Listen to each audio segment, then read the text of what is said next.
Good afternoon sir. चलिए बेटा, कहानी शुरू करते हैं हम।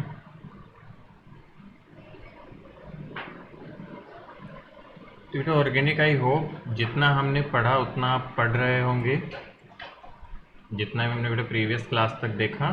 यस। चलो बढ़िया। Yes sir. एनीवे बेटा, सम गुड न्यूज कहूँ या क्या कहूँ पता नहीं, but there is a high probability that syllabus will be reduce to the previous year syllabus, है ना।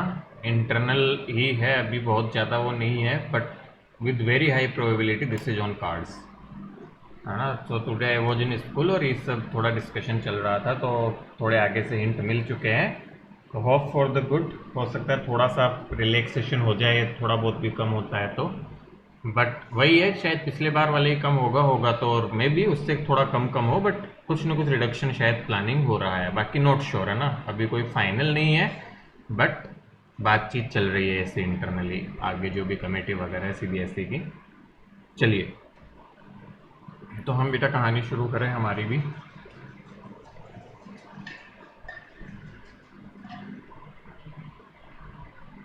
सर हमें तो कुछ फ़र्क ही नहीं पड़ता, कुछ भी हो।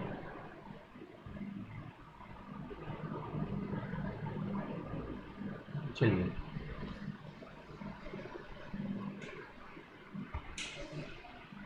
तो बेटा हम पिछली क्लास में देख चुके थे कि आइसोमेरिज में, स्टीरियो आइसोमेरिज में दो टाइप का होता है। One is conformational, one is configurational. Conformational एक तरह से मतलब ट्रू टाइप नहीं होते हैं बेटा, इजीली सिंगल बॉन्ड के अराउंड रोटेट करवा के उनको हम बना सकते हैं और इजीली इंटर कन्वर्टिबल होते हैं।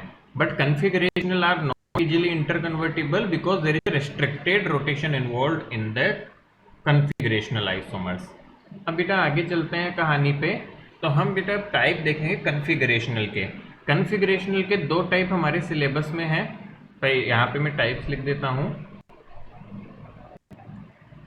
टाइप्स ऑफ कन्फिगरेशन हम बात करें तो बेटा दो टाइप हमें पढ़ने होते हैं। पहला होता है जियोमेट्रिकल आइसोमेरिज्म। ये सब हम जैसे पढ़ चुके हैं वैसे तो। जियोमेट्रिकल आइसोमेरिज्म मतलब कोऑर्डिनेशन में थोड़ा बहुत नाम सुन लिया हमने इनका। और ऑप्टिकल आइसोमेरिज्म सुना था क्या नाम? Yes sir. है ना बेटा, ये नाम तो सुना हुआ है, optical isomerism. So GI no and sir. Optical isomerism हमें सीखना है बेटा, ठीक है। कोऑर्डिनेशन में नाम सुना था हमने ये। तो पहला देखो बेटा, इसमें से हम अब पहला शुरू करते हैं, दैट इज जियोमेट्रिकल आइसोमेरिज्म। जी बेटा, बिफोर मूविंग अहेड, लगभग सब बच्चे शायद ज्वाइन कर चुके हैं। एक छोटी सी इस वीक के लिए अपने को एक रिक्वेस्ट थी। एक्चुअली में क्या है बेटा, what happened, there is some of my friend and they're having some work related to online world, है ना। और उनका डेटा काफ़ी सारा हैक हो गया और बहुत सारा लॉस हुआ है उन्हें। तो उस चक्कर से मुझे कहीं मतलब एसपी ऑफिस के कांटेक्ट में हूँ बेटा मैं, तो थोड़ी सी उनके साथ मीटिंग्स वगैरह है। तो पिछली बार जब मैंने बोला था कि गवर्नमेंट रिलेटेड वर्क है, तब तो मैंने बताया नहीं था, तो पिछले बार भी उसी काम के लिए मैं गया था। और शायद इस वीक में हो सकता है वंस और ट्वाइस हमें और मीट करना पड़े उनके। So what is SP office, किसी को आइडिया है? Any no idea? Sir. No अच्छा, no sir. Sir. SP office बेटा मेनली जितनी भी ऑनलाइन रेगुलेटरी है, मतलब ऐसा समझ लो जो पूरा मैटर हैंडल करती है related to online related matters अपना डिजिटल वर्ल्ड में, मतलब जो भी थेफ्ट वगैरह या जो भी रहती है उससे रिलेटेड, मतलब you can say they can extract chat off any person, है ना, चाहे व्हाट्सएप, फेसबुक। अब कहने की बातें इंक्रिप्टेड वगैरह होती है, बट इफ़ दे वांट, है ना, उनको सबसे बेटा अथॉरिटी होती है, they have the authority, they can extract anything they want. सारी अथॉरिटीज होती है बेटा सब सिटीज की, पूरा internet control everything. So that is actually known as SP office, है ना। तो इससे थोड़ा सा है, तो हो सकता है वीक में ज़्यादा तो नहीं, मुश्किल से एक या दो बार ऐसा होगा कि मुझे रहे जाना पड़े, बट आई विल लाइक कि क्लास हो उस दिन भी।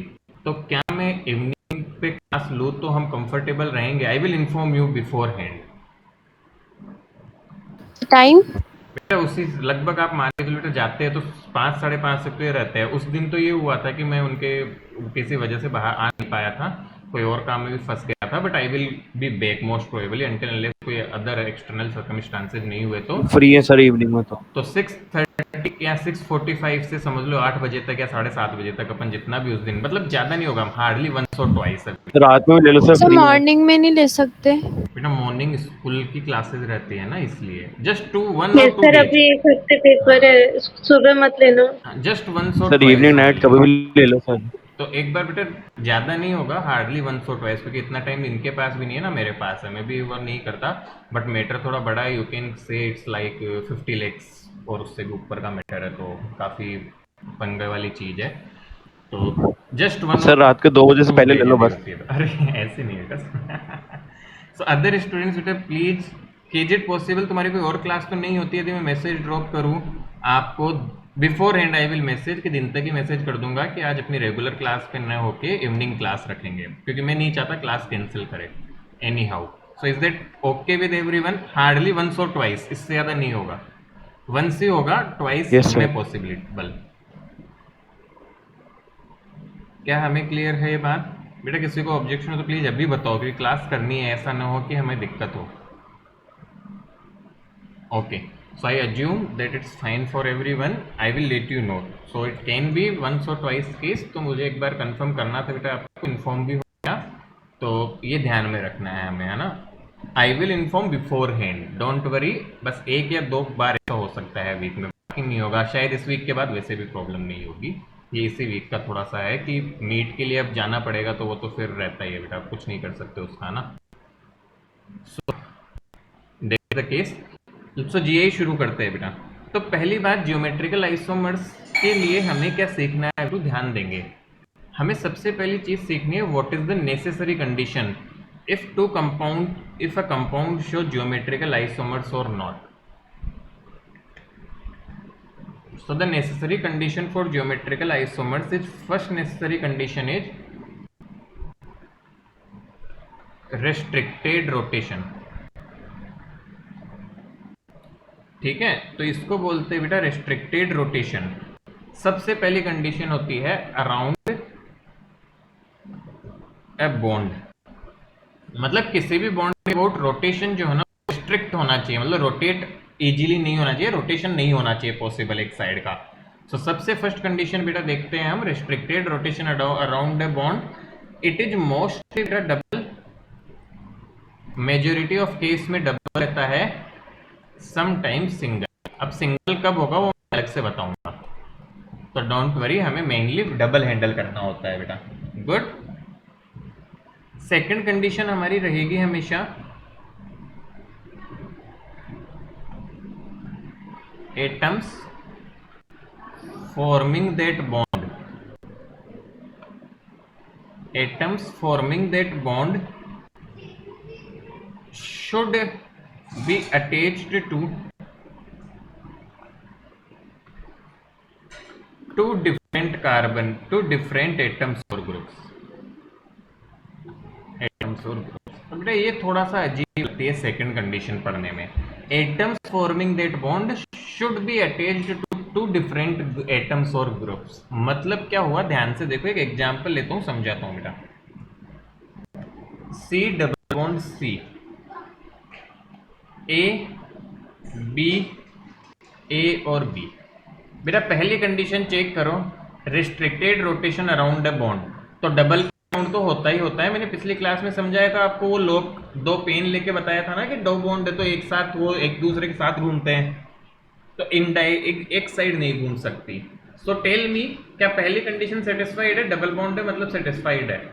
सेकंड कंडीशन देखो, एटम्स फॉर्मिंग दैट बॉन्ड, तो ये 2 एटम वो बॉन्ड बना रहे हैं बेटा, ये वाला और ये वाला, should be attached to 2 different atoms और ग्रुप्स। तो देखो क्या ये भी 2 डिफरेंट से जुड़ा हुआ है और ये भी 2 डिफरेंट से जुड़ा हुआ है, तो क्या ये कंपाउंड ज्योमेट्रिकल आइसोमर्स बनाएगा? यस सर, बिल्कुल बनाएगा बेटा, this will form the GI. अब वो सिस ट्रांस वगैरह होंगे उस पर डिसाइड करेंगे आगे, क्या इतना समझे हम? हाँ ना, थोड़ा समझ में आया। फॉर एग्जाम्पल जैसे कि ये देखो, इसका भी यही एग्जाम्पल हुआ, इसमें भी सिस और ट्रांस होंगे, तो सेम एक बेसिक कंडीशन हमें दिमाग में रखनी है कि जो भी ज्योमेट्रिकल आइसोमर्स होंगे वो आपके सी डबल बॉन्ड सी, मतलब जो कार्बन का डबल बॉन्ड है उसके अबाउट ये एटम्स डिफरेंट होने चाहिए बस। ये दोनों सेम हो गए तो नहीं होंगे। देखिए एक और एग्जांपल लेता हूँ, ए बी सी डी कुछ भी हो सकते हैं बेटा। मानो यहाँ ए है, यहाँ पे भी ए है, यहाँ ए यहाँ बी, क्या ये जियोमेट्रिकल आइसोमर्स शो करेगा क्या? No sir. ये जीआई शो नहीं करेगा। क्यों नहीं करेगा? क्योंकि इसके इस तरफ देखो दोनों सेम आ गए। Is it clear? समझ आया क्या? यस बेटा देखो Yes. बहुत ही बेसिक है, हमें समझ में आना चाहिए। What is necessary condition? Restricted rotation around the bond, मतलब डबल बॉन्ड होना चाहिए, और एटम्स जो वो बॉन्ड बनाते हैं वो दो डिफरेंट एटम्स या ग्रुप से जुड़े हुए होने चाहिए। तो इसमें क्या होगा, जैसे कि ये कंडीशन मिल जाएगी तो जियोमेट्रिकल आइसोमर्स है, और ये कंडीशन नहीं होगी तो जीआई नहीं है। मेरे ख्याल से इतना क्लियर हो गया। तो लिखो बेटा फटाफट से इसको, जल्दी जल्दी लिख लो, और कुछ दिक्कत आए तो पूछो।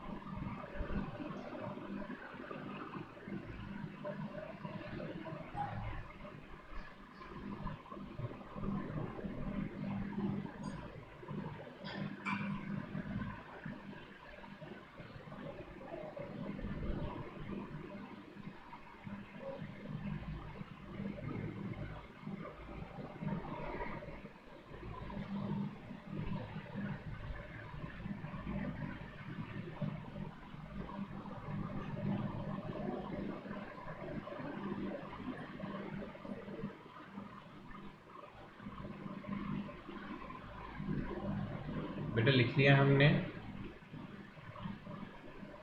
कुछ दिक्कत हो तो पूछो, क्योंकि है तो बहुत basic he.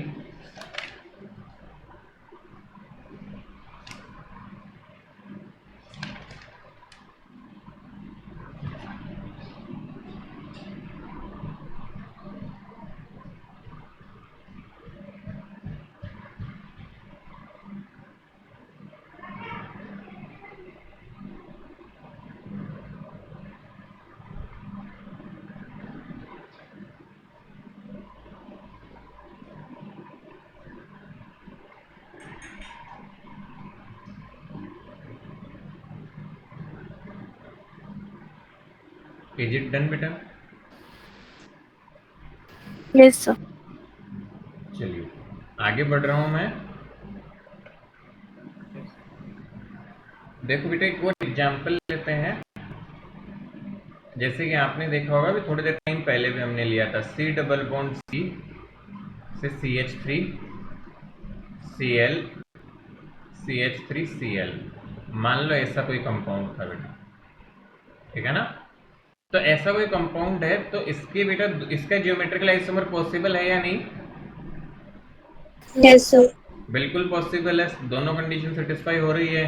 So we can like draw the geometrical isomer like this. बेटा जियोमेट्रिकल आइसोमर बनाना हो तो एक साइड के इनको स्विच कर दो, किसी भी एक साइड को। तो यहाँ पे देखो मैंने इस साइड को स्विच कर दिया, केवल एक साइड वालों को स्विच करना है। तो जब ऐसा होता है बेटा तो इस फॉर्म को बोलते हैं सिस फॉर्म, और इसको बोला जाता है ट्रांसफॉर्म। तो सिस फॉर्म कब होगी बेटा? जब दोनों सेम साइड होंगे देखो, और ट्रांसफॉर्म जब दोनों डायगोनल होंगे, मतलब एक दूसरे के अपोजिट टाइप से होंगे। ऐसे क्या समझ में आ रहा है हमें? See no one Yes, is sir. Going to ask what is cis and trans. बस बेसिक आइडिया रखो बेटा कि इसको सिस बोलते हैं, इसको ट्रांस बोलते हैं, कभी काम आए तो हमारे। आई होप क्लियर है। चलो अब बेटा एक दूसरे तरह का जियोमेट्रिकल आइसोमेरिज्म भी देखने को मिलता है। कैसे? एग्जांपल से समझाऊंगा। देखो बेटा, इसे हम चाहे तो हेडिंग के तौर पे भी सकते हैं, जीआई इन साइक्लोएल्केन। कि बेटा जो साइक्लिक एल्केनिक कंपाउंड होते हैं, एल्केन कंपाउंड, उनमें भी जीआई मिलता है। कैसे? देखो एक एग्जांपल लूंगा, ये है। अब बेटा यहाँ पे भी H होगा, इसको थोड़ा एक्सटेंड करके लिख रहा हूँ H को। एक बात बताओ, क्या ये बॉन्ड अकेला घूम सकता है?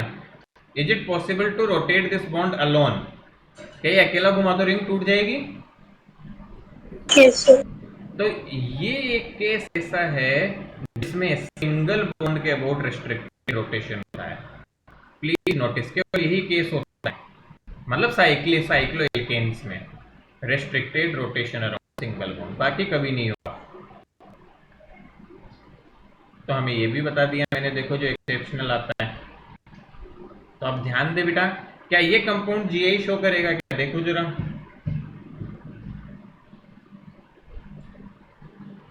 अरे इसके अबाउट रेस्ट्रिक्टेड रोटेशन हो गया, क्या ये दोनों सेम है या डिफरेंट है? ये भगवान, Same है sir. तो जीआई शो नहीं करेगा। नहीं करेगा. तो ये कंपाउंड जीआई शो नहीं करेगा। क्यों नहीं करेगा? कंडीशन 2 फॉल्ट हो गई बेटा, है ना, फॉल्स हो गई। अब इसी की जगह दूसरा कंपाउंड देखो करेगा क्या, अच्छे समझना, देखो समझ आएगा।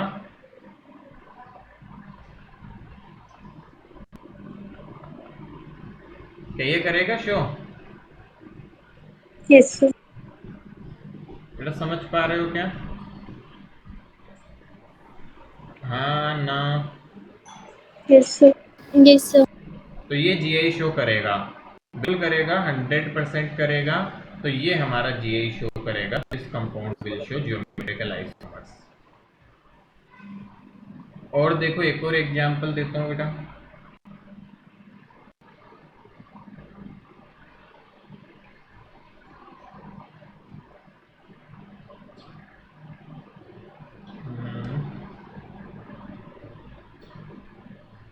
H की जगह Cl ले लो जैसे।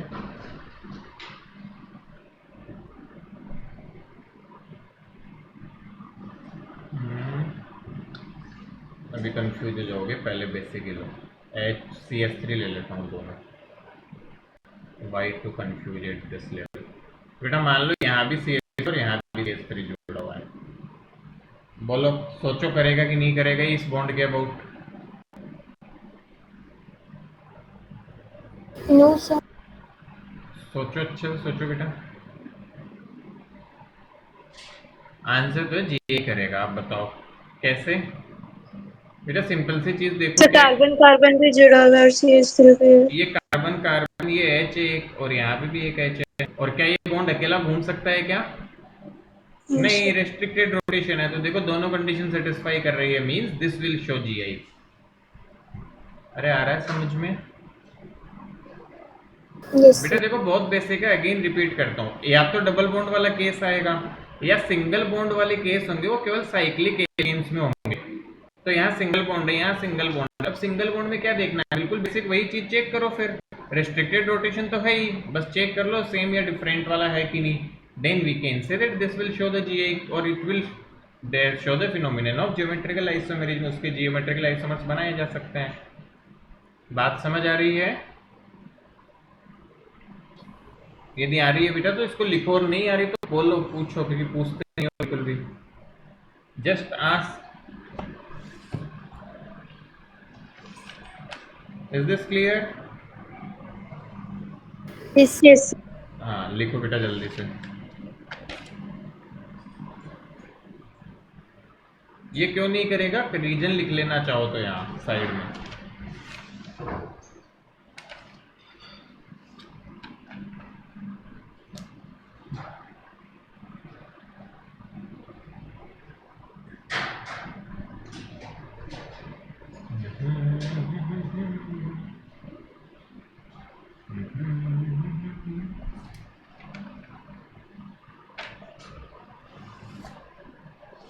फर्स्ट वाला इसलिए नहीं करेगा ना क्योंकि उसके अंदर सेम है। हाँ दोनों हाइड्रोजन आइड मतलब दोनों सेम है बेटा, दोनों सेम हो गए जैसे, इसलिए नहीं करेगा।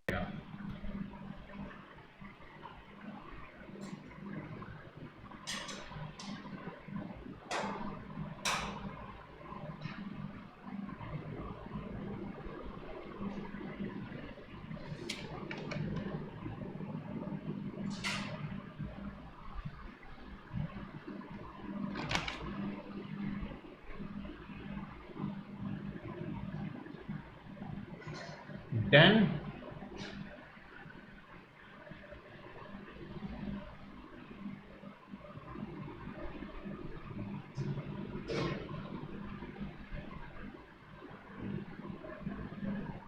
सोचा है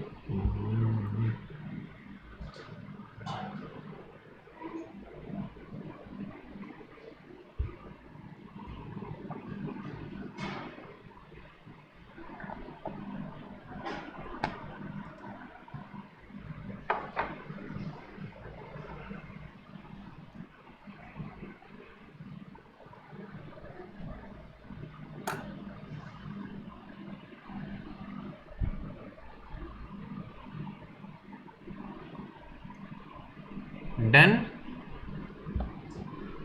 यस सर।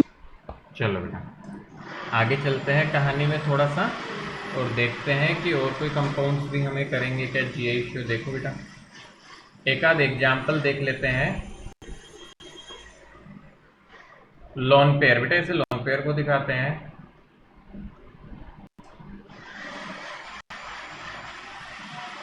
के कंपाउंड करेगा जीआई शो? हाँ सर। बिल्कुल करेगा बेटा। देखो double Yes, bond sir. Restricted rotation ये भी दो डिफरेंट है, ये भी दोनों डिफरेंट ही एक तरह से, तो ये भी जीआई शो करता है। कोई कंडीशन वायलेट नहीं हो रही तो जीआई शो करते हैं बेटा। अब वो सिस ट्रांस नहीं है, डजंट मैटर, जरूरी थोड़ी है हमेशा सिस या ट्रांस बने ही। मेरी बात समझ में आ रही है क्या? Yes sir. हाँ हमेशा जब बेटा देखो ये सिस और ट्रांस बहुत पुराना नोमेनक्लेचर है, ये तो केवल इस तरह के कंपाउंड्स के लिए एप्लीकेबल होता है। अब डिटेल में जाते हैं तो आगे बहुत सारे नए नोमेनक्लेचर डेवलप हुए, बट वो हमें रिक्वायर्ड नहीं है, हमारे सिलेबस का पार्ट भी नहीं है इतना सब। बट हमें जितना चाहिए उतना बेसिक चीज समझो कि ऐसा कुछ आ जाए तो डरना नहीं। तुम कंडीशन देखो, सर डबल बॉन्ड दिख रहा है मतलब रेस्ट्रिक्टेड रोटेशन तो है। दूसरी कंडीशन देखो डिफरेंट है दोनों तरफ, इस पे भी दो डिफरेंट एटम, इस पे भी दो डिफरेंट ग्रुप या एटम है, मतलब ठीक है लॉन पेयर है मतलब खाली, मतलब इससे डिफरेंट है, that's it, it will show the GI. यहां तक समझ आ रहा है? आगे बढ़ूं मैं? Yes, sir. श्योर? चलो बेटा एक पोर्शन अब मैं ऐसा डिस्कस करने जा रहा हूं जो काफी इंपॉर्टेंट पोर्शन हम डिस्कस करेंगे under the category physical properties of GI. But जो भी यहाँ डिस्कस करेंगे वो आगे भी बहुत काम आएगा अपने, मतलब हम यहाँ ये सीख लेंगे तो आगे बेटा फिजिकल प्रॉपर्टीज की अंडरस्टैंडिंग बहुत डेवलप हो जाएगी अपनी। मैं थोड़ा इतने डिटेल में बताऊंगा आपको। पहले अभी तक जितना बताया उतना क्लियर है हमें? Yes, sir. Yes sir. चलिए बेटा तो अब आगे बढ़ते हैं हम। सबसे पहली प्रॉपर्टी बेटा मैं जो भी बताऊंगा बहुत डिटेल में बताऊंगा। अब ये केवल जीआई नहीं हमारी और सबकी चीजें भी क्लियर करेंगे, इवन पूरी ऑर्गेनिक में काम आएंगे कॉन्सेप्ट। डाइपोल मोमेंट क्या होता है हम सब ने फिजिक्स में डिटेल में सीख लिया है। What is dipole moment? बेटा चार्ज पॉजिटिव चार्ज और नेगेटिव चार्ज यदि थोड़ी दूरी से सेपरेटेड हो we can call it as a dipole, और उसका जो मोमेंट आता है डाइपोल का वो हमने निकालना सीखा हुआ है, क्यू इंटू डिस्टेंस। करेक्ट है, सीखा है हमने, वो तो सही फिजिक्स में बात की हुई है बेटा। केमिस्ट्री में हम बात करें तो क्या मतलब हुआ ध्यान से देखें तो बेटा मैं डेफिनेशन लिख रहा हूँ पहले, इसकी डेफिनेशन और इसका सेंस। बॉन्ड पोलरिटी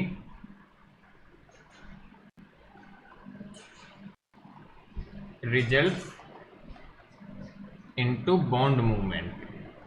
बेटा बॉन्ड में पोलरिटी होती है तो उससे बॉन्ड मोमेंट बनता है, एंड ऑल बॉन्ड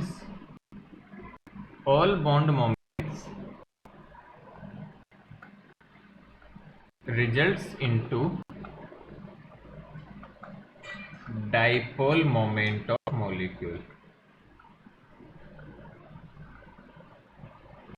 अब irrespective of organic inorganic physical मैं कुछ जनरल रूल्स दूंगा जो बहुत ही ज़्यादा वैल्यूएबल और इम्पोर्टेंट रूल होंगे जो हमें समझने रहेंगे बेटा। तो सबसे पहले देखो आप यहाँ पे सबसे पहली चीज, इसका मतलब क्या हुआ अभी हम बताएंगे। बेटा याद करो H और Cl जैसे है कंपाउंड, तो किसकी इलेक्ट्रोनेगेटिविटी ज्यादा होगी? क्लोरीन की Cl ऑब्वियसली। तो बेटा क्लोरीन इलेक्ट्रॉन्स को अपनी तरफ खींच के रखता है, तो इस पे पार्शियल माइनस पार्शियल प्लस, तो इस तरह से पोलरिटी क्रिएट हो जाती है, बॉन्ड मोमेंट बनते हैं। This way the bond moments are created.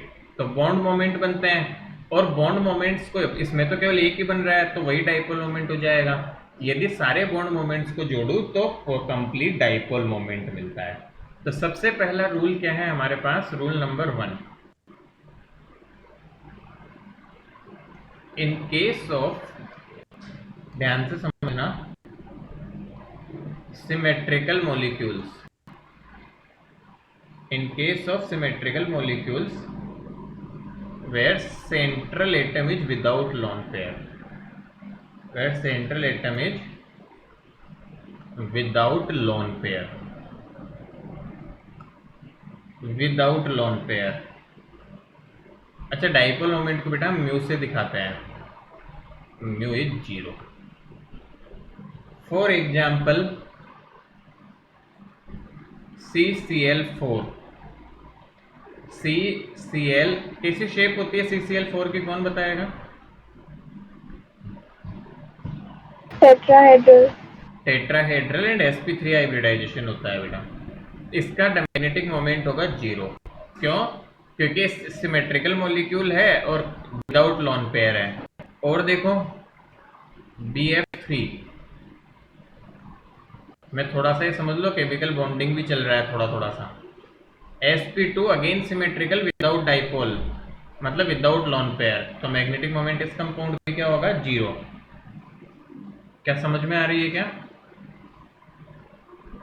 yes sir तो फटाफट से इसको लिखो, जल्दी से लिख लो, फिर और रूल्स देखते हैं।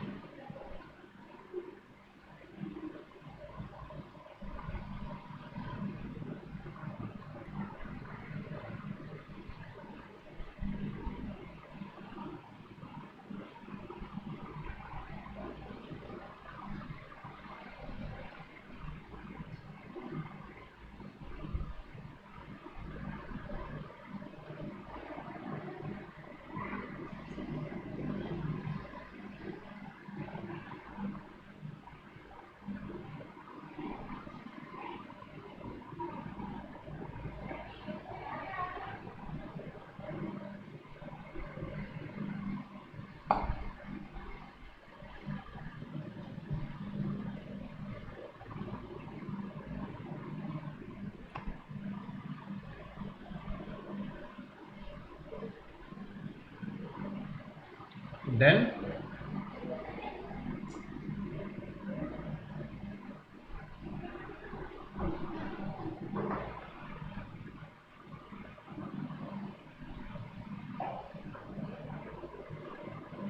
बेटा देखो, बेसिक चीजें याद रखो, ये हमेशा होता है। I am telling you general rules in chemistry, क्योंकि ये टॉपिक बहुत इंपॉर्टेंट है। डाइपोल मोमेंट ये ऑर्गेनिक के सब चैप्टर्स में आता है, तो मैं इसको एक साथ ही अच्छे से सिखा दूंगा आपको, ताकि हर जगह अलग अलग से रटना नहीं पड़ेगा।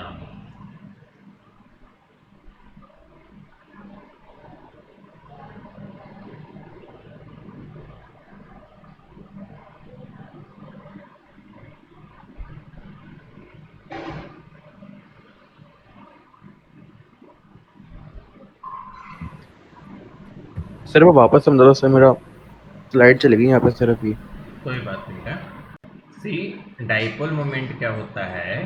डाइपोल मोमेंट में बेटा आपके पास में बॉन्ड की पोलरिटी, पोलरिटी मतलब एक पे नेगेटिव एक पे पॉजिटिव, तो उससे बॉन्ड मोमेंट बनता है बेटा।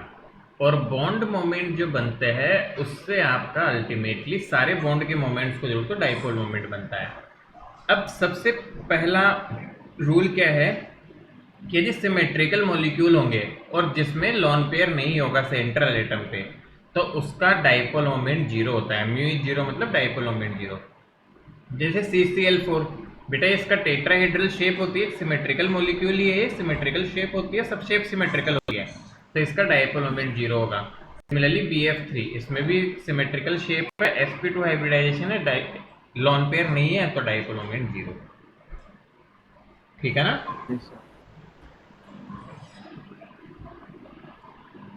आगे बढ़ूं मैं? Yes sir. बेटा बोलते ही नहीं हो, कुछ बच्चे तो बिल्कुल सौगंध खा रखी है नहीं बोलने की, कईयों की तो आवाज़ ही सुनाई नहीं Then sir, पड़ती है ना, जैसे कि यशस्वी हो गई, नीजा हो गई, क्लास में तो बहुत बतियाती थी, मास्क में से भी बातें कर लेती थी। सर ये कोई नई बात थोड़ी है, सभी मास्क में से बातें करते हैं अभी तो। सही बोला क्या मैं? Yes, sir. है ना, बच्चे तो पता नहीं क्यों नहीं बात करते हैं, और कुछ तो ये सोच रहे हैं कब ऑफलाइन हो, कब क्या करने है। बेटा पढ़ाई कर लो थोड़ी थोड़ी, तो ऑफलाइन जिस दिन होगा होगा, उस दिन अपन भी कर देंगे, और आपसे ज़्यादा जल्दी तो हमें रहती है। चलो बेटा दूसरा देखो, again I am teaching in detail. In case of di substituted benzene. अच्छा, डाई सब्स्टिट्यूटेड बेंजीन का क्या मतलब हुआ? दो ग्रुप होंगे, अभी बताऊंगा बेटा मैं। Di substituted benzene where both groups are of same nature. Both groups are of same nature मतलब क्या हुआ? इधर इलेक्ट्रॉन विथ्रोइंग हो दोनों ग्रुप, मतलब इलेक्ट्रॉन खींचने वाले। अच्छा ये कैसे पता चलता है? वो पता चल जाता है, डोंट वरी, और आगे सीखेंगे भी। और इलेक्ट्रॉन रिलीजिंग, इस केस में हम बोलते हैं म्यू डाइपोल मोमेंट जो होता है that is inversely proportional to theta, where theta is angle between both the groups. For example देखो बेटा, Cl Cl, देखो इसको बोलते हैं डाई सब्स्टिट्यूटेड, मतलब दो डिफरेंट। अब सेम ग्रुप है इसलिए मैं दोनों सेम लगा रहा हूँ बेटा, सेम नेचर के होने चाहिए। तो अभी तुम्हें पता नहीं है इसलिए दोनों सेम यूज कर रहा हूँ, Cl और Cl, Cl और Cl। बताओ किस केस का डाइपोल मोमेंट सबसे ज्यादा होगा? अरेंज करो ऑर्डर। last. थीटा के इनवर्सली प्रोपोर्शनल है बेटा। To first. ये किसका ऑर्डर लिखा? First. कैसे बेटा? ध्यान से समझो, दोनों ग्रुप सेम तरह के हैं तो दिमाग ही नहीं लगाना। यहाँ दोनों के बीच में देखोगे तो एंगल सबसे कम है, यहाँ एंगल और बढ़ गया, और यहाँ तो एंगल सबसे ज्यादा हो गया, तो जिसका एंगल ज्यादा उसका म्यू कम। बात को समझे क्या बेटा? कि देखो Yes, रूल sir. है, याद Yes, ही sir. रखना पड़ेगा, याद रहेगा तो आगे कभी दिक्कत नहीं होती, हमें बहुत आसान हो जाती है लाइफ। आपको अभी बाद में रखना पड़ेगा, नहीं तो देखो 12th के ऑर्गेनाइज ये सब चीजें बहुत रटनी पड़ती है। I am giving you some thumb rules जिससे आपको एग्जाम्पल नहीं रटने पड़ेंगे। नहीं तो क्या होता है, किताब में बेटा 4 एग्जाम्पल है, बच्चे 4 एग्जाम्पल रटने लगते हैं कि ऑर्डर को याद ही कर लेते हैं, वो फिर गड़बड़ हो जाएगी। अब आपको क्या होगा, कोई एक्सेप्शन होगा तो बस वो याद करना पड़ेगा। बाकी ऐसा कोई भी कंपाउंड देके तुम्हें डाइपोल मोमेंट का ऑर्डर पूछे, यू कैन ऑलवेज कमेंट कि इसका ज्यादा इसका कम। Clear Yes, sir. बेटा? समझ तो आ रहा है, और सब बच्चे वाले Yes, sir. क्लियर है ना? चलो और देखो बेटा, yes sir, clear. Next rule, in case of disubstituted benzene where both the groups are of different nature। अब आई होप समझ गए होंगे डिफरेंट नेचर का मतलब क्या है। जब ऐसा होगा क्या होगा, we say mu is directly proportional to theta. For example मैं आपके सामने एक एग्जाम्पल ले रहा हूं, CH3Cl। अब बेटा एक क्वेश्चन आ सकता है, सर इनमें से कौन सा कैसा है, वो बात कैसे पता चलेगी? तो बेटा अभी वो पता नहीं चलेगी, चल पाएगी तुम्हें, सॉरी वो थोड़े टाइम बाद सीखोगे आप। मैं जो रूल कंप्लीशन के हिसाब से चीजें लिखवा दे रहा हूँ ताकि याद रहेगा, तो वो बताते ही पता चल जाएगा सब कुछ। एक तो ऑर्गेनिक में डायग्राम्स की बहुत दिक्कत रहती है।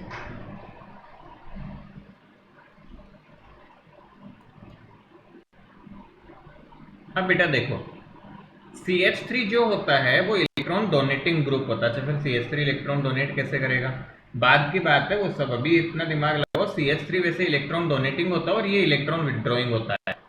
तो क्या दोनों डिफरेंट तरह के ग्रुप जुड़े हुए हैं? हाँ या Yes, नहीं? sir. तो म्यू का ऑर्डर क्या हो जाएगा, बताओ जरा, कोई पूछे आपसे तो। 3 is greater than 2 is greater than 1. कैसे? Simple rule, mu is proportional to theta.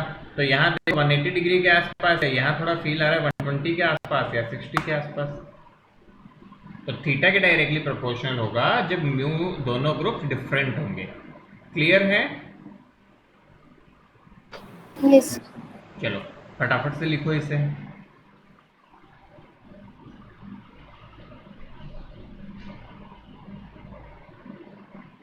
जल्दी से लिख लो।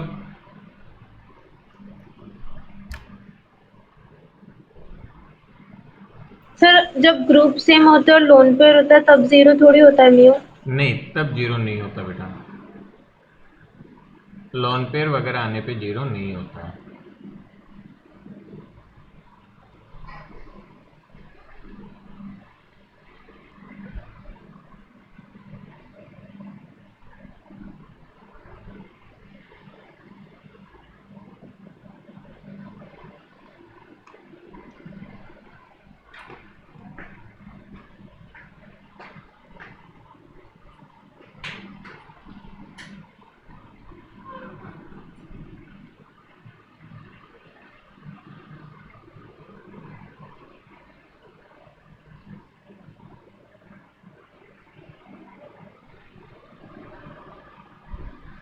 बेटे ये गोल्डन रूल्स है जो बहुत काम आते हैं,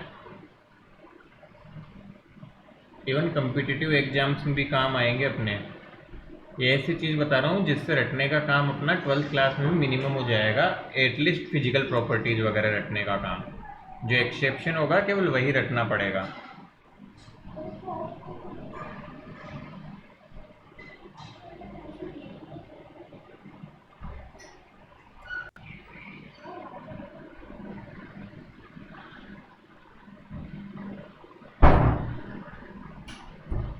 रिटर्न बेटा,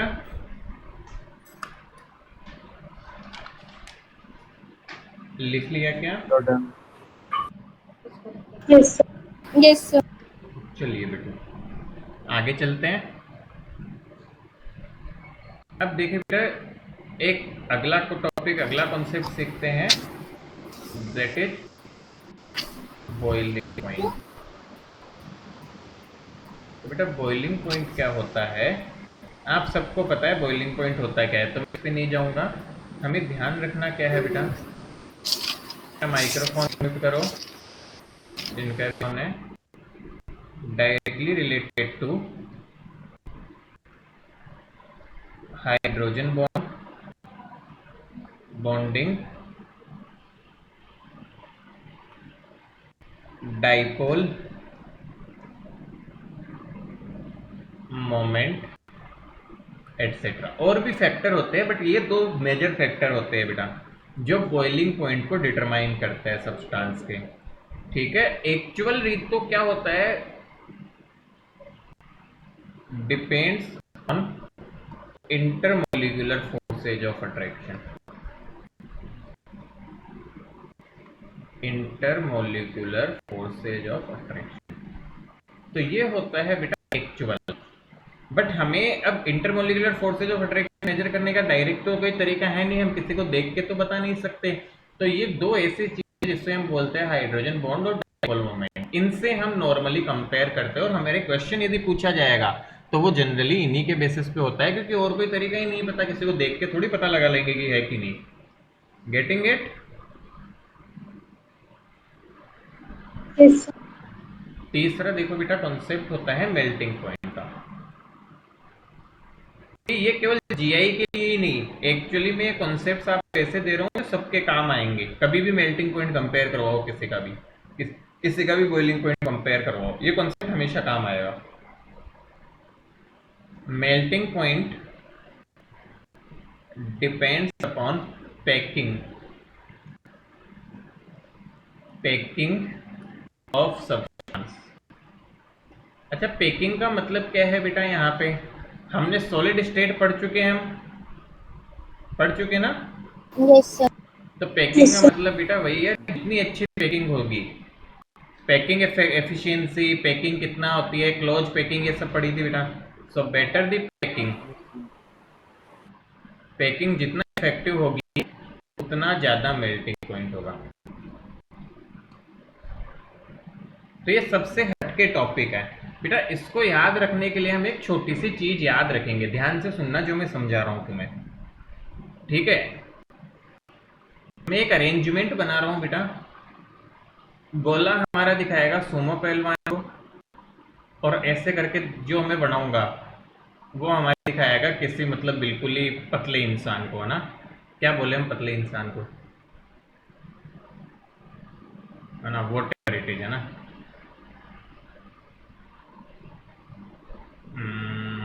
थिन करके बोल देना ना, कुछ अच्छा नाम तो आ नहीं रहा। तो बेटा ये दो लोग है समझो। सपोज करो कि चार लोगों के बैठने की जगह है, चार लोगों के बैठने की जगह है, और दो सुमो लोग हैं और दो ही ये छह लोग हैं। तो मैं दो तीन अरेंजमेंट बना रहा हूँ, तुम नॉर्मल सोच के बताना कौन सा अरेंजमेंट अच्छा है बेटा। तो पहला अरेंजमेंट मतलब समझो सामने सीट और यहाँ सीट थी दो दो लोगों के बैठने की, और तुमने ऐसे फिट कर दिया। दूसरा अरेंजमेंट और तीसरा अरेंजमेंट, कौन सा अरेंजमेंट सबसे जोरदार है? The fourth. क्या तीसरा थर्ड वाला? वाला। The third. क्या थर्ड कॉमन वाला। सेंस से समझ में आ रहा है कौन सी पैकिंग अच्छी होगी? बिल्कुल कॉमन सेंस Yes. से जोर लगाओ बेटा। यहाँ पे सोचो मोटो, दोनों मोटो को एक तरफ बिठा दिया, मतलब सोचो रेल की सीट थी वो दो लोग के बैठने वाली, और वो बीच में गैप भी नहीं, और तुमने दोनों मुस्टंडों को घुसा दिया एक तरफ, और एक तरफ बेचारे दो पतलों को बिठा रखा है। क्या पैकिंग होगी कि इतना गंदा लगेगा और बेकार सा पैकिंग है।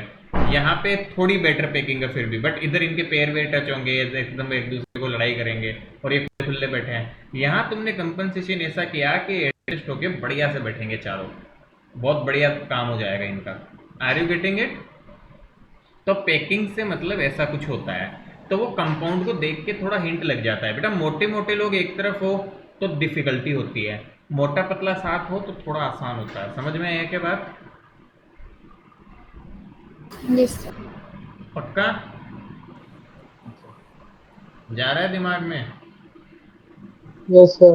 Yes sir. चलिए, तो बेटा कैसे याद रखेंगे? मैं एक डायग्राम बना के बस याद करवा दूं बच्चों को, यहाँ पे कॉन्सेप्ट तुम्हें याद रह जाएगा कि ऐसे दो मोटो को पास बिठा दिया और दो ऐसे, तो इससे बढ़िया पैकिंग है ये। तो ऐसे याद रखो, तो this is the better packing.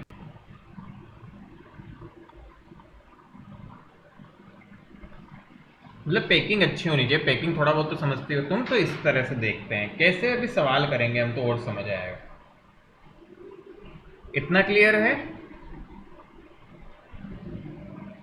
Yes. हाँ, तो अब बेटू सवाल करने की बारी। आइए करें सवाल। एक क्वेश्चन में खुद करके बताता हूँ, बाकी फिर आप करेंगे। तो सबसे पहला क्वेश्चन है बेटा एग्जाम्पल। मैं सबसे बेसिक एग्जाम्पल खुद करूंगा, तुम्हें टफ करवाऊंगा। यही तो करते हैं सभी टीचर्स। सर ये मेल्टिंग पॉइंट में बेटर दी बैकिंग लिखा है, पैकिंग। पैकिंग बेटा, packing upon packing of substance, P वाला पैकिंग है ना। मेल्टिंग सर पॉइंट, निको। अच्छा पैकिंग है, सॉरी बेटा, ये पैकिंग ही है ना। और दूसरा कंपाउंड बेटा C double bond C, CH3 H H CH3। बेटा देखो H तो कोई तरह का नहीं होता, H को देखा ही मत करो कंपेयर करने में। तो CH3 क्या दोनों सेम तरीके के ग्रुप है? Yes sir. हाँ, दोनों सेम तरह के ग्रुप है, तो यहाँ पे कुछ एंगल और यहाँ पे कुछ एंगल है। तो बताओ सेम तरह के ग्रुप के लिए क्या सीखा था? Mu inversely proportional to theta. तो किसका sir. डाइपोल मोमेंट ज्यादा होगा बताओ? बी का मतलब जो सेकंड वाला है ट्रांस। अरे यहाँ पे 180 डिग्री है बेटा, तो म्यू जिसका थीटा जिसका ज्यादा, डाइपोल मोमेंट उसका कम। Sir first. तो mu cis is greater than mu trans. थोड़ा समझ में आ रहा है क्या? Yes sir. Yes sir. और देखो दूसरा, देखो बेटा, इसका मेल्टिंग पॉइंट ज्यादा, इसका बॉइलिंग सॉरी इसका डाइपोल मोमेंट ज्यादा है, तो बॉइलिंग पॉइंट किसका ज्यादा होगा? क्या मैं लिख सकता हूँ boiling point of cis greater than boiling point of trans? क्योंकि हाइड्रोजन बॉन्डिंग तो है ही नहीं यहाँ पे, तो मैं डाइपोल मोमेंट से देख लेंगे। बोलो क्या ये भी समझ में आया? अरे बताओ नो सर। बेटा, यहाँ देखो बॉइलिंग पॉइंट डायरेक्टली रिलेटेड होता है हाइड्रोजन बॉन्डिंग और डाइपोल मोमेंट। जिसका डाइपोल मोमेंट ज्यादा है उसका बॉइलिंग पॉइंट भी ज्यादा होगा।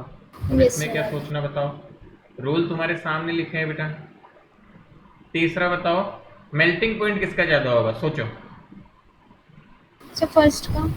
अरे ट्रांस। रूल लिखा हुआ है। ट्रांसफर। हाँ, मेल्टिंग पॉइंट ट्रांस वाले का ज्यादा होगा। ट्रांस। क्यों? देखो मोटे वाले लोग पास पास नहीं है, मोटे वाले लोग एक तरफ थे, मोटे वाले लोग अपोजिट है। आ रहा है क्या समझ में? तो यस। मेल्टिंग पॉइंट किसका ज्यादा होगा? अरे हमेशा ये रूल लागू नहीं होगा, हमेशा ये नहीं लगेगा, पहले बता दूं।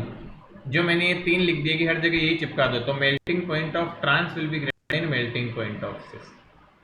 तो एग्जाम्पल समझ आया बेटा? रूल्स देखने हैं तुरंत हो जाएगा। Is this clear?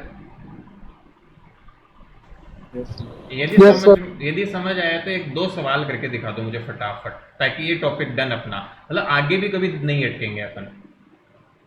तो लिख लो इसको फटाफट और फिर 2 सवाल करके दिखा दो, तो हम इसको दी एंड करके ऑप्टिकल आइसोमर शुरू करते हैं फिर।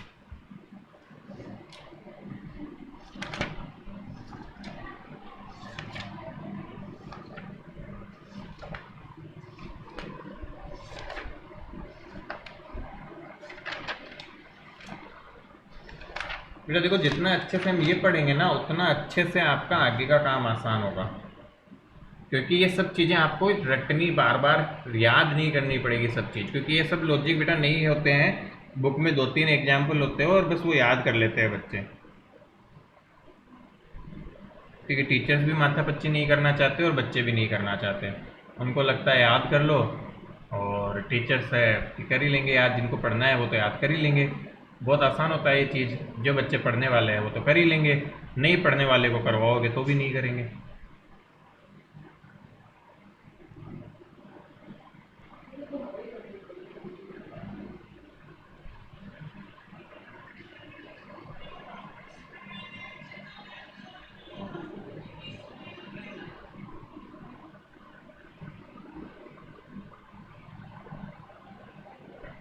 बेटा इज इट डन?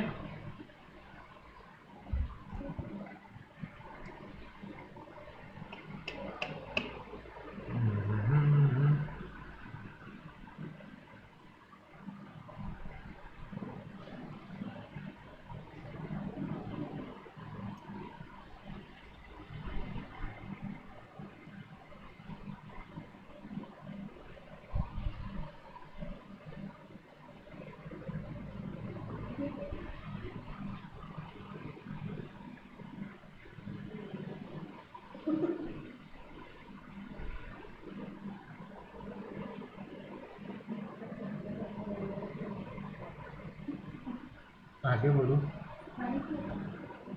बेटा, आगे बढ़े। मेरे ख्याल से लिख लिया होगा। सर। चलो 2 क्वेश्चन से बस कर लो, बहुत अच्छी अंडरस्टैंडिंग हो जाएगी, आगे कभी बहुत फायदा मिलेगा बेटा। तो क्वेश्चन कुछ इस तरह से है, C double bond C, C L C L, H और H, C double bond C, C L C L, H C L, sorry H H, ये क्या किया मैंने। पहला क्वेश्चन है, सब चीज लिखनी है कि किसका मेल्टिंग पॉइंट, सब मतलब मेल्टिंग मतलब dipole moment, melting point, boiling point, तीनों कंपेयर करने हैं। दूसरा कंपाउंड है बेटा C double bond C, C H three C L, H और एच।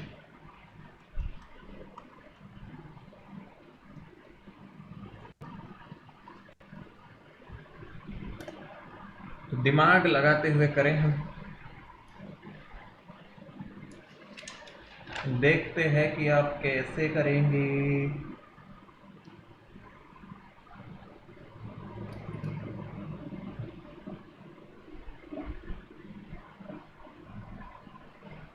बेटा देखो, करोगे नहीं तो फिर आगे दुख है, क्योंकि मैं इतना टाइम देने के बाद भी यदि ऑर्गेनिक फिर दिक्कत रहेगी तो उस पर फिर आपकी रिस्पॉन्सिबिलिटी हो जाएगी। सब चीज़ें इतना बताने के बाद भी नहीं करोगे बाद में तो फिर नहीं, तो इतना टाइम कोई नहीं लगाता, बस बता के आप करवाते नहीं बेटा, सीधा 12th शुरू करवाते हैं। अभी जब तक मैं आपको बेसिक करवाऊंगा तब तक एक चैप्टर खत्म हो जाता 12th का, यदि डायरेक्ट 12th से शुरू करता तो मैं।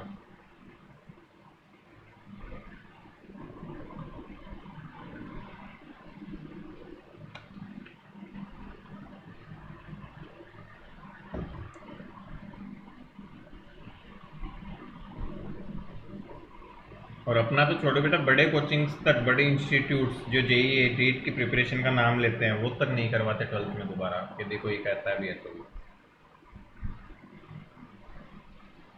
It's a situation, please take utilize मतलब benefit of this, that is the important thing, otherwise तो कोई फायदा ही नहीं होगा बेटा ये सब पढ़ने का।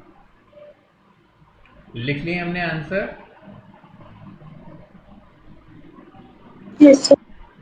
चलो तो मैं भी लिख देता हूँ। Mu cis greater than mu trans, boiling point cis greater than boiling point trans, और melting point cis is less than melting point trans. इसमें कोई दिक्कत? No sir. No no sir. Sir. मेरे ख्याल से तो सबका ही आ गया होगा। इसके नेक्स्ट वाला जोरदार है, पहले मैं आंसर लिखता हूँ फिर एक डिस्कस करेंगे।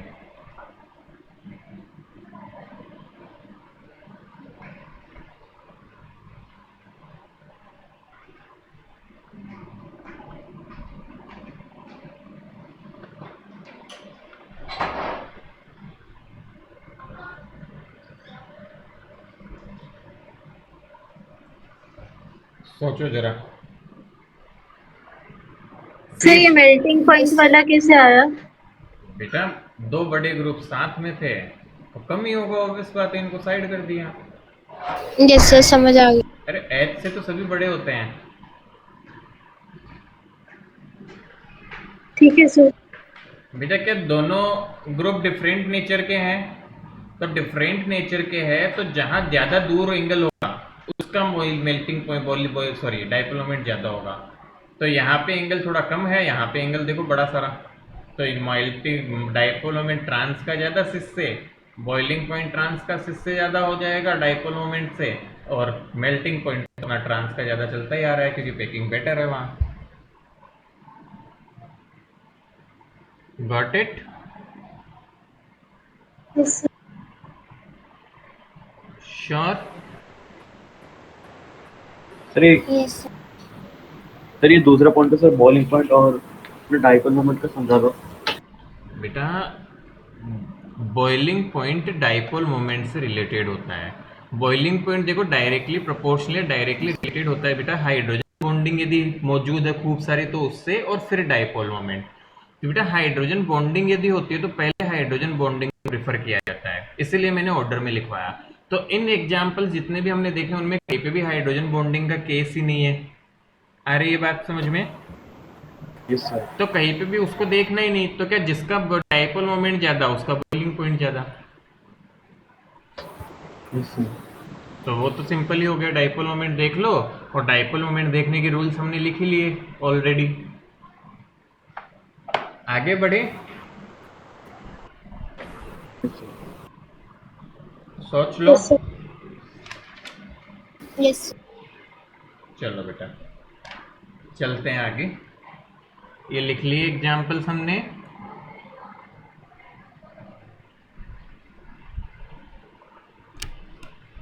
सर चलिए बहुत ही अच्छी बात है बेटा। नेक्स्ट कहाँ गया? ये रहा। So the next we are going to start with बेटा ऑप्टिकल आइसोमर्स। Optical isomerism. तो बेटा इसकी डेफिनेशन एक बार मेरे साथ साथ ही लिख लो आप, ताकि टाइम नहीं लगे, क्योंकि बड़ी सी डेफिनेशन है फिर मैं उसको समझाऊंगा। तो पहले मैं डेफिनेशन लिख रहा हूँ, आप भी साथ के साथ में डेफिनेशन लिख ले, टाइम ना लगाए बेटा। सम compounds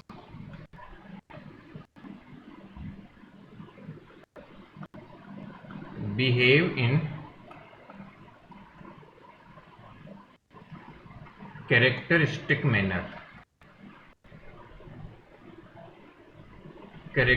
manner towards plane polarized light.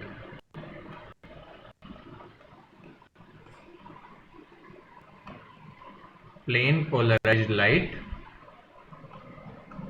either, अच्छा प्लेन पोलराइज लाइट को शॉर्ट में हम आगे से पीपीएल लिखा करेंगे, तो बेटा ब्रैकेट में लिख लेना, इधर दे रोटेट इट क्लॉकवाइज, आगे से इसको शॉर्ट में सी डब्ल्यू लिखा करेंगे, ठीक है, clockwise called dextro rotatory,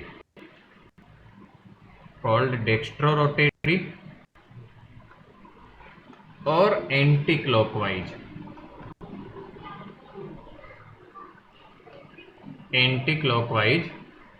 ACW called levo rotatory,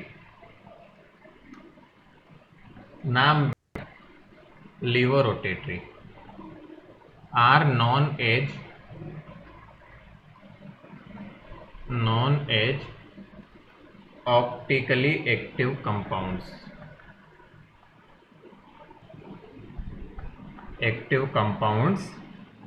and the phenomenon is known as optical isomerism. बेटा this is class 12 portion also, और मैं दोबारा नहीं कहूँगा है,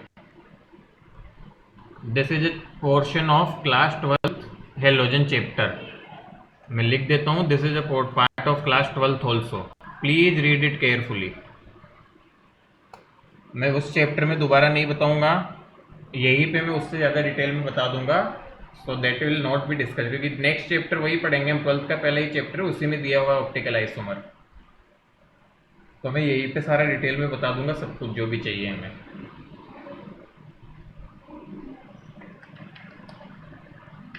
ताकि बार बार परेशानी ना हो हमें। अब बेटा देखो, ये सुनने में या देखने में काफ़ी बड़ी डेफिनेशन लगती है कि सर देखो कितनी बड़ी डेफिनेशन हो गई, बट इसका मतलब बहुत सिंपल है, ध्यान से समझे बेटा, फील करो, ऐसा समझो, समझाने के लिए यहाँ साइड में बता रहा हूँ कि एक कोई बेटा डब्बा टाइप से है जिससे लाइट पास हो सकती है, उस डब्बे में तुमने कोई लिक्विड लिया, मैंने ये कोऑर्डिनेशन में भी समझाया था, और उस डब्बे में बेटा लाइट डाली हमने, ऐसे लाइट गई डब्बे से, यदि बेटा बाहर निकलते समय लाइट क्लॉकवाइज घूमी मान लो, तो उसको क्या बोलेंगे हम, डेक्स्ट्रो रोटेटरी, और सपोज करो एंटी क्लॉकवाइज घूमी तो उसको क्या बोलेंगे, लीवो रोटेटरी। और ऐसे कंपाउंड जिन पे लाइट गिराने पे वो लाइट को या तो क्लॉकवाइज घुमा दे या एंटी क्लॉकवाइज घुमा, ऐसे जो कंपाउंड था इसके अंदर उसको बोला जाएगा ऑप्टिकली एक्टिव कंपाउंड। क्या मेरी बात को समझे क्या? Yes sir. बेटा देखो बहुत बेसिक है, डेफिनेशन से मत डरो, थोड़ी बड़ी डेफिनेशन है बट समझो क्या है कि किसी कंपाउंड के सॉल्यूशन से मान लो लाइट पास करवाई, यदि लाइट इससे गुजरने के बाद क्लॉकवाइज घूम के बाहर निकली या चाहे एंटी क्लॉकवाइज निकली, या तो क्लॉक या एंटी क्लॉक, दोनों ही केस में यदि लाइट का मतलब पाथ वगैरह बेटा चेंज हो गया, बदल गया, then say that is the optically active compound. जिस कंपाउंड को हमने इसमें डाला था ट्यूब में वो ऑप्टिकली एक्टिव कंपाउंड है हमारा। बोलो समझ में आया? Yes sir. Sure? Yes sir. अब देखो बेटा इसका सेटअप समझाता हूँ तुम्हें एक, हालांकि सेटअप वगैरह इतना काम नहीं आएगा बट काफ़ी अच्छी फील आएगी तुम्हें थोड़ा सा सेटअप को समझोगे तो बेटा। सो लेटेस्ट से यहाँ पे हमने बेटा एक लैंप जला रखा है, ऐसा एक लैंप हमने जला रखा है। जनरली बेटा सोडियम लैंप लेते हैं, तो कोई भी लैंप है ना जिससे एक कलर की लाइट निकलती है, ठीक है, वन कलर, वाइट नहीं है मतलब, है ना, कोई स्पेसिफिक कलर निकलता है मान लो इससे लाइट बेटा। तो यहाँ से क्या होगी, हमारे पास में चारों डायरेक्शन में लाइट जाती है बेटा, ऐसे ऐसे ऐसे ऐसे ऐसे ऐसे सब तरफ जा रही होती है इससे निकली हुई लाइट। हम क्या करते हैं, इसके बीच में एक प्रिज्म लगा देते हैं। उस प्रिज्म को बोला जाता है Nicol prism. What is this Nicol prism? यदि सिलेबस से नहीं हटा, पिछले साल बेटा हटा दिया गया था, यदि सिलेबस से नहीं हटा तो पढ़ेंगे, और उससे पहले इन्फॉर्मेशन आ गई हट गया तो पढ़ने का मौका नहीं मिलेगा। बट ऐसा कुछ समझो, ये एक ऐसी डिवाइस है जो लाइट को एक प्लेन में बना देती है, बाकी सब कंपोनेंट को हटा देती है। तो बेटा निकोल प्रिज्म हो गया। ये निकोल प्रिज्म से लाइट गुजरने के बाद लाइट केवल एक डायरेक्शनल बच जाती है, मतलब एक प्लेन में बच जाती है केवल, बाकी इधर उधर के 3D कंपोनेंट हट जाते हैं, ऐसा समझो बेटा, एक प्लेनार हो जाती है। So this light is known as PPL, plane polarised light. कैसे मिलती है? लाइट किसी भी सोर्स की लाइट को निकोल प्रिज्म से पास करवाने पे बनती है। Is that clear? आ रहा है क्या समझ में बेटा इतना? इसके एक डिस्क्रिप्शन दे रहा हूँ। अब बेटा हम क्या करते हैं, इसके बाद हम एक काम करते हैं, यहाँ पे एक ये जो लाइट गुजरी यहाँ से, इस पे सामने एक ट्यूब रखते हैं हम। इस ट्यूब के अंदर हम सॉल्यूशन लेते हैं किसी चीज का, ठीक है, मान लो L लेंथ की ट्यूब है बेटा ये, और इसमें सॉल्यूशन लेते हैं, और इस ट्यूब को बोला जाता है बेटा पोलेरीमीटर। पोलेरीमीटर ट्यूब नाम है, ऐसी फैंसी है ना। अब क्या होगा, इस पोलेरीमीटर की ट्यूब जो होगी, इससे जो लाइट निकलती है, उस लाइट जो यहाँ से बाहर निकलेगी, उसको फिर हम एक लेंस पे डालते हैं फोकस करने के लिए, और फिर उसको एक तरफ से हम देखते हैं, लेंस से फोकस करवा के, मान लो आंखों से देख रहे हैं इस तरफ से, है ना, ह्यूमन आई से हम ऐसे देख रहे हैं इसको, मस्त लाइट जो निकली। So this is I, this is lens. तो ये पूरी प्रोसेस होती है ऑप्टिकल आइसोमर है या नहीं पता करने की। मेरी बात समझ में आ रही है? Yes, no? सर एक बार रिपीट कर दो। अच्छा, अरे कोई भी लैंप होगा बेटा, उससे लाइट निकली हुई होगी, उसकी लाइट को पीपीएल बनाने के लिए हम एक निकोल प्रिज्म यूज करते हैं, जिससे प्लेन पोलराइज लाइट बन गई। अब इससे आगे ये कहानी है अपनी, ये तक तो कहानी थी पीपीएल बनाने की। उससे आगे बेटा एक ट्यूब था जिसमें आपने कोई सॉल्यूशन ले लिया, कोई भी सॉल्यूशन लिया कंपाउंड का, जिसकी कंसंट्रेशन होती है ग्राम पर मिलीलीटर में। उस सॉल्यूशन से लाइट गुजरने के बाद यहाँ बाहर निकली और फिर लेंस से पास करवाया। अच्छा, लेंस से क्यों पास करवाया? ताकि बेटा एक जगह फोकस कर सके उनको। लेंस क्या फोकस कर देगा? कन्वर्जिंग लेंस है तो एक जगह थोड़ा फोकस करेगा, और आंखों से हम देखेंगे कि कैसा बिहेवियर है, वो थोड़ा दिखने लगेगा, फोकस होगी तो एक जगह। तो इस तरह से हम देख लेते हैं बेटा इसे। अब सपोज करो कि इस पूरी प्रोसेस के बाद आपको ये फील होता है कि लाइट ऐसे सीधी आ रही थी, बट जो लाइट तुम्हें दिखी वो ऐसी दिखी, मतलब वो सीधी से थोड़ा सा घूम गई एंगल। तो ये जो थीटा होता है बेटा, इसको बोला जाता है observed angle of rotation. Observed angle of rotation, इस थीटा को बोला जाता है ऑब्जर्व्ड एंगल ऑफ रोटेशन। ठीक है, ग्राम पर मिलीलीटर में क्या होती है, किसकी यूनिट है ग्राम पर मिलीलीटर?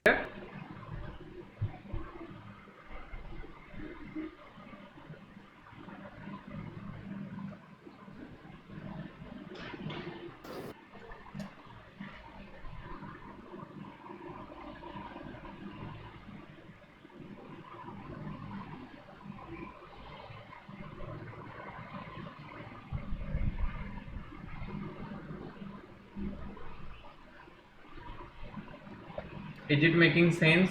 कुछ थोड़ा दिमाग में आ रहा है क्या? हाँ ना? थोड़ा आवाज कट गई थी आपकी। अच्छा बेटा, अभी इतना थोड़ा समझ में आएगा क्या हुआ? सर ये थीटा वाले पार्ट से रिपीट कर दो। अच्छा बेटा, ये लाइट देखो ऐसे सीधी थी, बाहर निकल के घूम गई, मान लो ऐसे ऐसे घूम गई है, तो क्या हम मानते हैं कि जैसे थीटा एंगल घूम गई अपने प्लेन से, तो थीटा को एक नाम दिया जाता है ऑब्जर्व्ड एंगल ऑफ रोटेशन। मतलब एंगल रोटेशन का कितना हुआ, कितना एंगल घूमी वो। Getting it? यस। हाँ बेटा, बेसिक चीज है, कुछ टेंशन मत करो, इतना वो नहीं आता, बट थोड़ा फील करके समझ लो, इट्स अ गुड थिंग। हम थोड़ा अच्छे से अंडरस्टैंडिंग रखेंगे तो अच्छा समझ में आएगा ऑप्टिकल आइसोमेरिज्म में। तो क्विकली इसको नोट डाउन करो जल्दी से, फटाफट से जरा।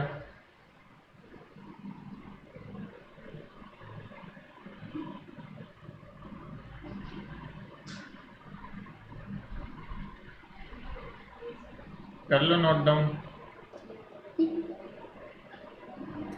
और जल्दी जल्दी होना चाहिए बेटा।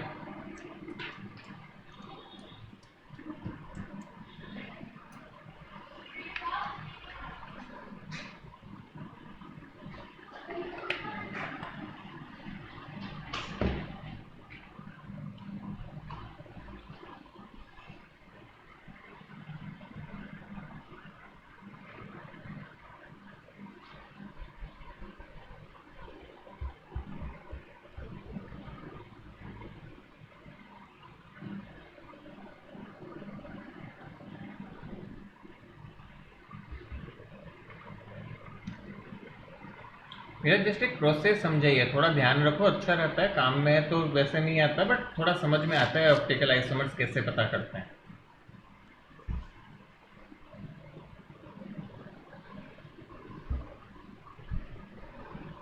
और ये हमारे 2 चैप्टर में बेटा काफ़ी काम आएगा, आपके बायोमोलिक्यूल्स में भी काम आएगा।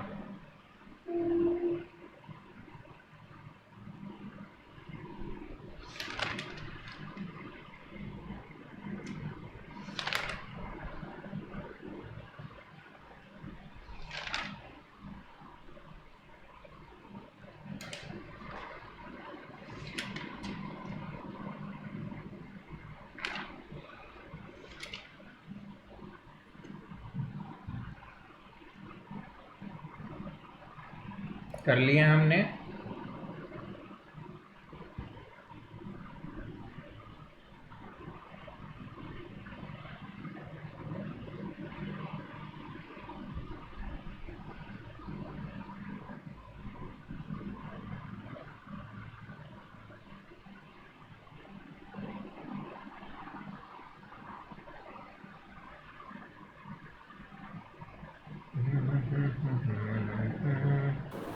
Sir done.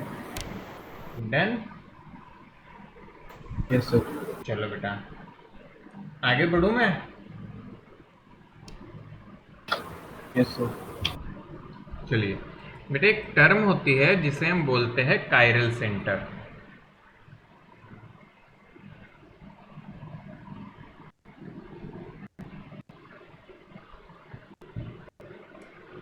Chiral center. What is chiral center? A sp3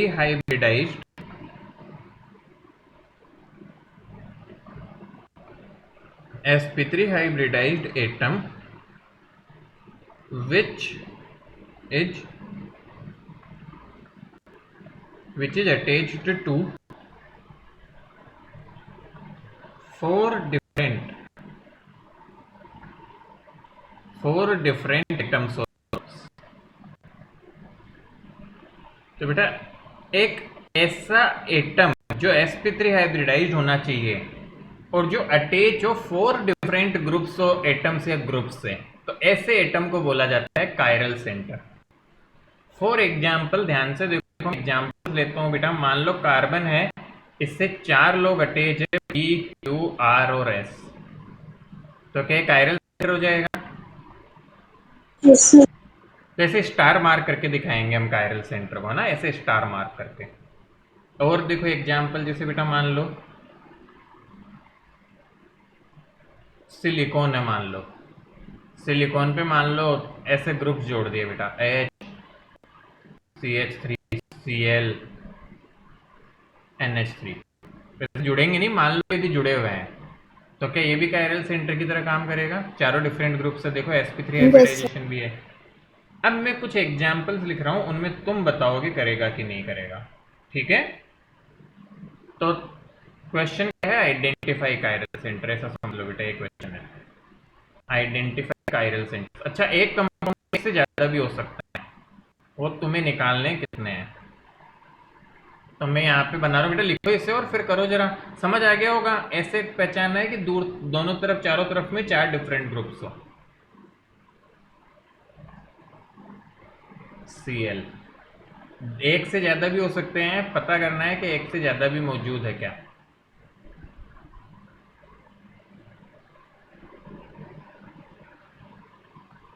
दिमाग लगाना पड़ेगा थोड़ा सा, ऐसा नहीं है सिंपल सा।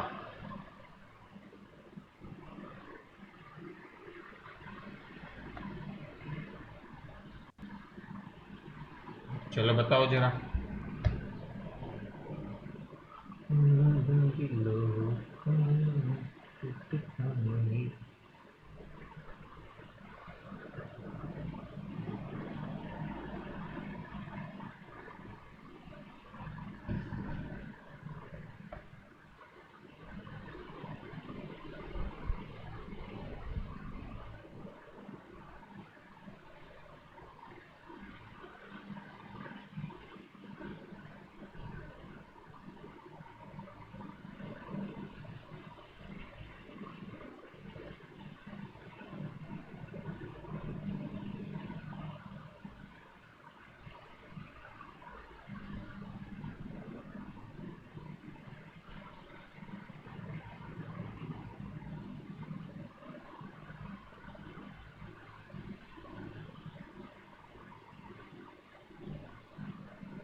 बेटा कर लिया?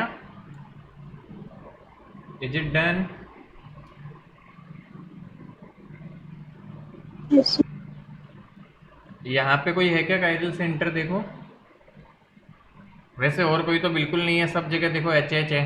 इस कार्बन को सोचो हो सकता है यहाँ, तो इस कार्बन को देखोगे बेटा तो इधर और इधर सब तरफ सेम है, देखो तो दो ग्रुप सेम हो जाएंगे इस पे। So this is not a chiral centre.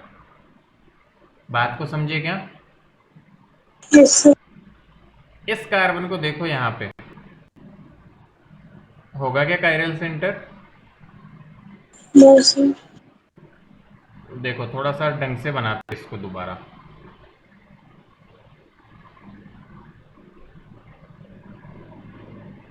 C C L C C L, आगे सी एच टू। मैं पूरा नहीं बता रहा हूँ, थोड़ा सा बना के दिखा रहा हूँ, देखो समझ आएगा तुम्हें। ठीक है, इससे एक H जुड़ा हुआ है, ठीक है, और एक तरफ है CH2। CH2 बेटा इस कार्बन को देखो, क्या एक इस पे एक तरफ Cl है, एक तरफ CH2 है, एक तरफ CCl और एक तरफ H है। क्या एक कायरल सेंटर है? Yes, sir. Yes, this is a chiral centre. कुछ दिमाग में गया क्या? यस अब हम किस बेसिस पे बोल रहे थे नहीं है? तो कार्बन कार्बन की बॉन्डिंग थी ना। हाँ, किसने कहा बेटा? sp3 और उस पे 4 डिफरेंट ग्रुप्स दिखने चाहिए चारों तरफ देखने पे। इस कार्बन को देखो, सर इस पे sp3 नहीं है ना? sp3 तो सारे है बेटा, कैसे नहीं है? कहाँ डबल बॉन्ड दिख रहा है तुम्हें? सबके 4 बॉन्ड है कार्बन के। Yes this is also chiral.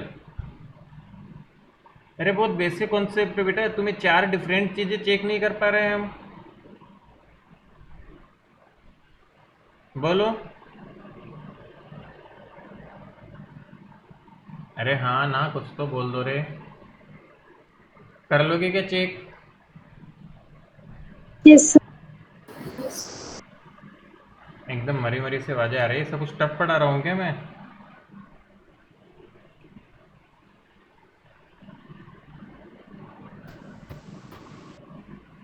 बोलो बेटा। कर लेंगे सर। सर में नेटवर्क प्रॉब्लम हो रही है सर यहाँ पे। अच्छा बेटा देखो, चेक यही तो करना है, 4 डिफरेंट ग्रुप से बेटा, 4 डिफरेंट ग्रुप से। यहाँ देखो इस कार्बन को, मैं इसको बड़ा करके बनाता हूँ, तुम्हें ऐसे फील नहीं आ रहा तो। C H Cl CH2 CHCl CH2 CH2 CH2। ये देखो है ये बेटा, इस कार्बन को देखो, ये डिफरेंट, ये डिफरेंट। इधर चला तो यहाँ तक तो सेम है, बट बेटा केवल यही से मतलब नहीं है, जहाँ तक जा सकते हो जाओ। यहाँ आते ही पता चला डिफरेंट हो गया, यहाँ आते ही पता चला डिफरेंट हो गया। क्योंकि हमें इससे जुड़े हुए ग्रुप्स को देखना है बेटा, ग्रुप से एटम्स को। तो एटम पे ही नहीं, यदि एटम सेम हो तो आगे बढ़ो, क्या पता डिफरेंट हो group, as a group consider करने पे। तो ये डिफरेंट आ गया, मतलब ये कायरल सेंटर है और ये भी कायरल सेंटर होगा इसी तरह। सर समझ आ गया। ये बेटा एक ए, एक ओ, एक बी और एक लोन पेयर होगा क्या Yes, कायरल sir. सेंटर?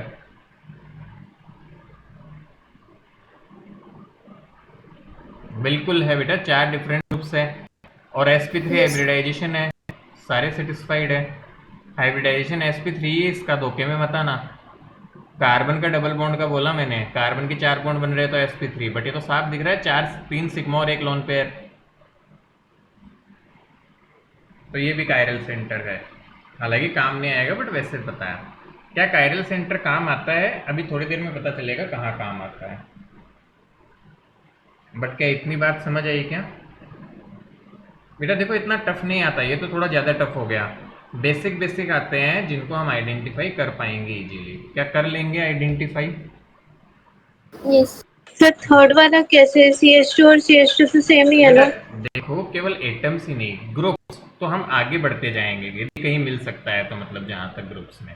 तो देखो यहाँ डिफरेंट आ गया बेटा, इसलिए अगला CH2 था, इसमें CHCl आ गया। तो एज ए ग्रुप में कंसिडर करो इसके इस तरफ के पार्ट को, इसके इस तरफ के पार्ट को, तो उसमें मुझे डिफरेंट मिल गया। वो डिफरेंट है, दोनों ग्रुप सेम नहीं है, ठीक है? ठीक है सर।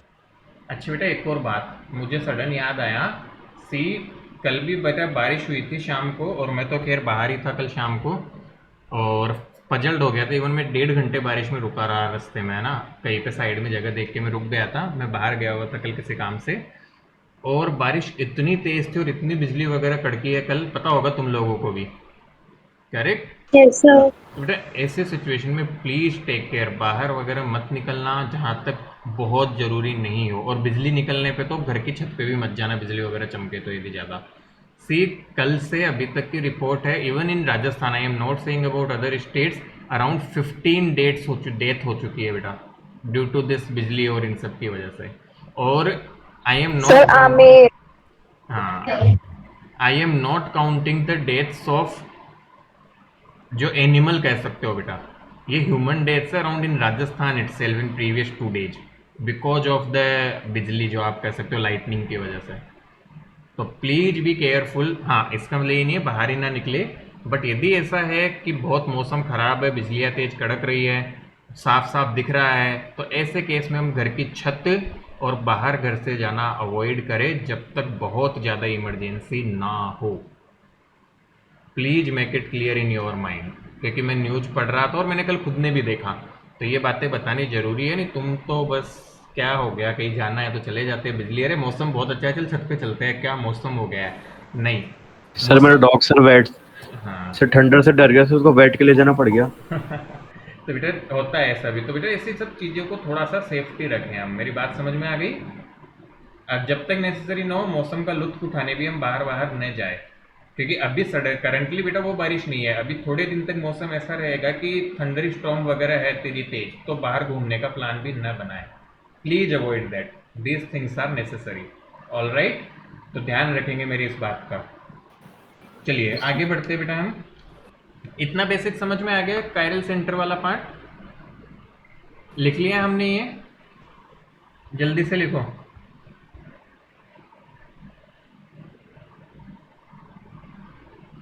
आगे बढ़े।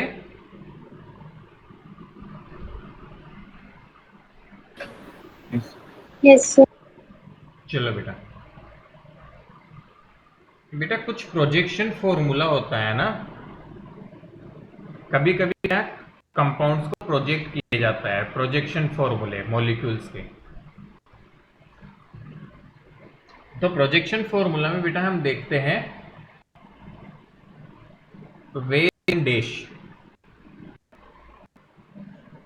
पहला ये वेज इन डैश क्या कहता है बेटा, ध्यान से समझना, आपको कुछ रूल्स बस याद रखने हैं। 2 बॉन्ड्स इन द प्लेन, जो बॉन्ड प्लेन में होंगे, 2 बॉन्ड हमेशा जनरली प्लेन में ही रहेंगे बेटा, कार्बन के 4 में से, उनको नॉर्मल लाइन से दिखाते हैं हम,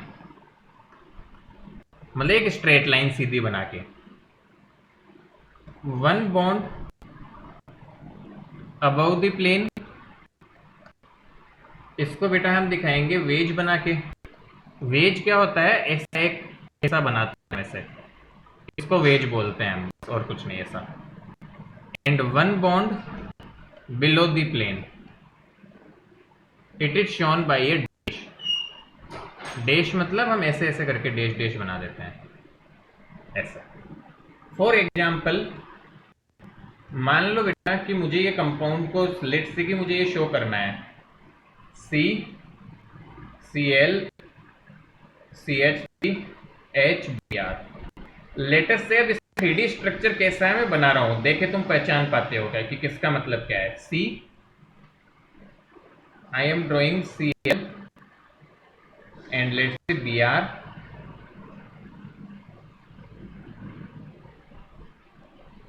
CH3H। क्या समझे ये स्ट्रक्चर देख के बेटा, ये तो नॉर्मल हम बनाते हैं पेपर पे प्लेन में, सी दिस, ये तो पेपर में बनाने में बना देते हैं हम, बट 3D स्ट्रक्चर ऐसा होता है बेटा, 3D में हम ऐसे डिनोट करते हैं 3D को 2D पे। तो इससे क्या समझ में आया तुम्हें, कौन कौन से बॉन्ड इन द प्लेन हो गए? सो Br और Cl वाले।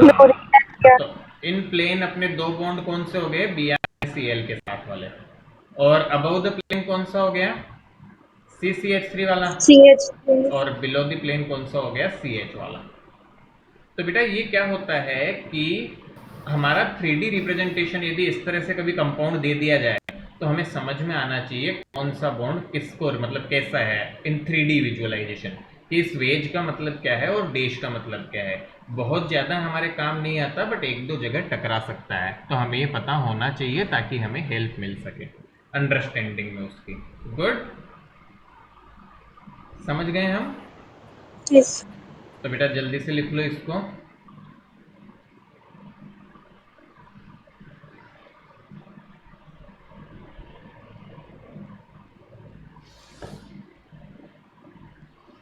लिख लिया?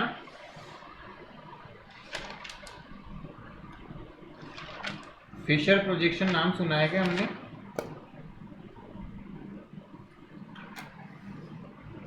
किसी ने भी?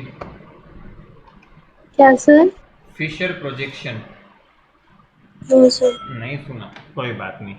तो बेटा ये लिख लो, और फिर अगली क्लास में हम यही से आगे बढ़ाएंगे कहानी को फिशर प्रोजेक्शन के साथ में, और थोड़ा सा ऑप्टिकल आइसोमर्स की कंडीशन बतानी बची है बस बेटा। अब ये सब बेसिक सीख लिया, और उसके कुछ 1-2 एग्जाम्पल्स टाइप से थोड़ी सी डेफिनेशन, मतलब आधा लेक्चर और खींचेंगे। And then after we will start with effects, electronic effects like inductive effect, resonance, ये सब पढ़ेंगे।